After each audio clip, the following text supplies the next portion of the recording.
여러분 안녕하세요. 핫설입니다. 오늘의 첫 번째 사연 제목 믿었던 시엄마의 배신. 그랬는데 응? 이게 뭐고? 아이고 꽃이라 깔깔깔깔깔깔. 여러분 안녕하세요. 저는 시댁과 연을 끊고 산지 3년이 좀 넘은 며느리입니다. 그랬는데 바로 오늘 아니죠. 불과 몇 시간 전이죠. 시동생이 저희 집을 찾아왔고 지금 집이 개판 났어! 라며 이런저런 소식을 전하는데 너무 고소해서 그 얘기를 한번 써보려고 합니다. 이하 음성체. 먼저 우리 부부가 도대체 왜 시댁과 인연을 끊게 됐는지 그 이유와 상황을 먼저 간략하게 설명을 할게요. 당시 시집 온 지 얼마 안 된 아랫동서가, 그러니까 오늘 찾아와서 얘기를 전해준 시동생의 마누라죠. 저랑 시엄마 사이 좋은 거 그거를 엄청 질투를 하더라고. 그리고 이간질을 시켰어요.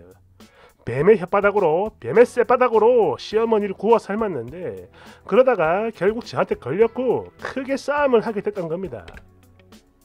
그랬는데 이때 이 망할 가시네가 절대로 해서는 안 될 엄청난 말실수를 했어요. 아이고 형님 유산한 거 이유가 다 있었네. 신부가 있다고니까 애가 엄마 싫다고 가버린 거지. 어쩌고 저쩌고 블라블라블라 나블라블라블 이러면서 저주를 퍼부었어요. 해선 안 될 말이죠. 그렇죠. 이때 싸움이 엄청 커지면서 결국 머리 쥐어뜯고 몸싸움을 하게 됐는데요. 이게 또 결국에는 우리 친정 그리고 동서 친정 이렇게 대결 구도로 발전했어요. 또 이러다 보니까 나중엔 완전 걷잡을 수 없이 싸움이 커졌고 쌍방 고소 시전에 법적 공방까지 가게 됐던 거예요. 물론 저때 했던 저 말뿐만 아니라 그 외에도 당한 게 너무 많아요. 법적으로 결국 제가 피해자였어, 피해자. 그리고 어디까지나 동서하고 저 이렇게 둘만 싸운 거지 남편과 시동생은 싸움을 하지 않았습니다. 그냥 서로 말렸죠. 그만하라고. 아무튼 그랬는데 그 전까지는 제 편을 들어주던 시부모님이 싸움이 커지면서 이게 고소까지 진행되니까 자기들 나름 실망을 하고 성질까지 났나 봅니다. 그래서 이 일에 대해 시시비비를 가려주기는커녕 저를 진짜 저 혼자만 나쁜 년으로 몰고 갔어요. 별것도 아닌 걸로 윗사람이 먼저 고소를 했다. 이게 이유였죠. 표면상에. 형제끼리 고소하는 거 아니다. 당장 취소하거라. 안 그러면 니들 둘 다 두 분 다시는 안 보겠다. 우리 부부. 이러면서 그동안 쓰고 있던 천사 가면을 확 벗어 제꼈습니다. 이러자 이때만큼은 저희 남편도 참질 못했어요. 완전 빡쳐가지고 눈이 확 뒤집히면서 집안이 그냥 말 그대로 뒤집어졌습니다. 그리고 그날 이후 진짜로 인연을 끊게 됐죠. 얼마 뒤에 저희 부부는 이사를 했고 사실 안 그래도 때마침 이사를 계획하던 중이었어요. 차라리 잘 됐다 싶었죠. 시부모는 저희 집 주소는 물론 전화번호도 모릅니다. 전화번호 바꿨으니까. 그래도 직장 위치는 알고 있었는데 자존심 때문인지 뭔지 찾아오진 않더군요. 다행히도. 그리고 이때부터였죠. 저희 부부에게 있어 명절이라고 하는 건 그냥 룰루랄라 저희 친정에 가서 놀고 먹고 쉬거나 그게 아니면 여행을 가거나 하는 그런 날이 되어버렸습니다. 어차피 차례 같은 걸 지내진 않았지만 그래도 같이 있어야 되잖아. 그죠? 그러니까 이게 벌써 3년이 넘어가는데요. 짧다면 짧고 길다면 긴 이 3년이라는 시간 동안 시댁에는 정말 많은 변화가 생겼나봐요. 우선 저희 시할아버지가 지금까지 없었던 제사와 차례를 부활시켰는데 이유는 간단해요. 감히 장손과 인연을 끊었어 이것들이! 라는 제목이었죠. 그래서 저희 시부모님은 물론 시동생 부부까지 생전 안 해보던 전 부치고 탕국 끓이고 나물 무치고 제기 닦고 병풍 세우고 상 나르고 치우고 정리하고 거기다 이것도 모자라 밭일까지 전부 다 했다고 합니다. 저희 시할아버지가 평소 소일거리로 가꾸시는 밭이 있는데 이게 생각보다 엄청 커요. 밭일을 시키는 거. 그리고 작년 겨울부터는 김장도 부활했다고 하더군요. 이야 이건 시할아버지가 예수님이요. 다 부활시켜 다. 저희 시어머니 부잣집 장손한테 시집와서 세대 시절 빼고 그러니까 결혼 초창기 2, 3년 빼고는 그 외에 지금까지 대부분의 결혼 생활을 하는 동안 도우미를 썼기에 요리의 요자도 모르는 분인데 제가 앞서 말한 그 괘씸죄로 저희 시할머니가 도우미도 없애버렸어요. 할아버지는 부활을 시키고 할머니는 없애버리고. 니는 그동안 뭐 하고 살았노? 누구 며느리보다 음식을 못하는 게 말이 되나? 라며 저희 시할머니의 호통에 거의 매일매일을 처참히 깨진다고 합니다. 시어머니가. 이건 뭐 다 늙어가지고 시집살이 하는 거죠. 다 늙어가지고. 그래도 저희 할머니가 동서한테는 직접적으로 뭐라 하시지는 않나 봐요. 그렇죠. 이게 원래 군대도 그래요. 병장이 이등병을 갈구지는 않습니다. 내리갈굼이야 사회는. 그냥 은근슬쩍 자기 며느리, 저희 시어머니죠. 자기 며느리한테 아이고 우리 둘째 손주 며느리도 참 안됐다 뭐 이런 소리를 덜어 하신다고 하는데, 그러면 저희 시어머니가 동서를 불러다 갈군다고 합니다. 동서도 합가 중인데 이유는 아래에 써놓을게요. 그리고 한 가지 더, 동서는 애 낳은 지 한 달 만에 명절 치르고 친정에 못 갔던 적이 있습니다. 그런데 이게 지 혼자만 고생을 하는 게 아니라 본인 남편은 물론 시부모님, 거기다가 시조부모님까지 다 같이 하니까 아무 소리도 못하고 찍소리도 못하는 거죠. 그러고 살고 있다고 해요. 그리고 말 나온 김에 동서의 흉을 좀 더 봐야겠어요. 동서 친정이 가난합니다. 그래서 두 사람 결혼할 당시 시동생은 대학원생이었는데 혼수는 애기였어요.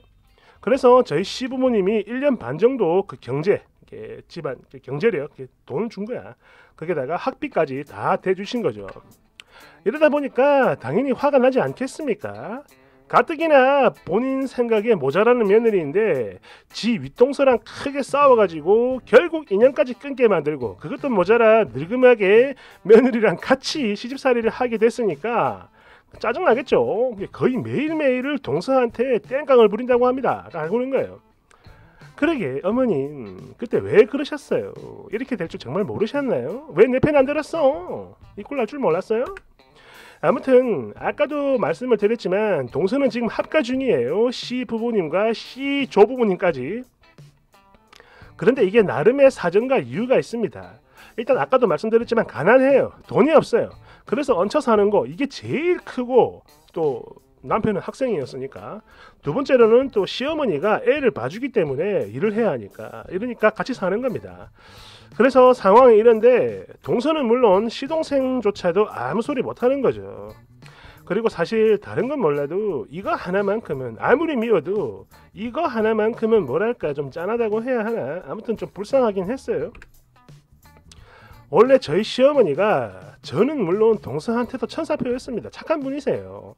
그래도 당신 마음에 차지 않았던 둘째 며느리지만 기대했던 장손이 유산된 상태에서 또 이렇게 둘째가 들어오면서 임신도 했다고 하니까 마음에 안 차도 잘 대해주신 거죠. 거기다가 동서의 그 아부와 뱀 혓바닥까지 있었으니까 뭐 더할 나위 없었겠죠. 여튼간에 몸도 약하고 허약하신 분이 손주도 돌봐야 하는 데다가 살림까지 하다 보니 쉬지도 못하고 놀지도 못하고 스트레스 쌓여가는데, 사실 이것만 해도 그죠? 깝깝하고 많이 힘들겠죠. 그랬는데 늙음하게 시집살이와 더불어 집안에 더 큰 어른들이 있으니까 큰 소리도 못 치고, 그러니까 막 스트레스 자꾸 쌓이고 막 히스테리만 늘어나는 거예요. 이러다 보니까 사람이 성격이 변해버렸다고 합니다. 허허.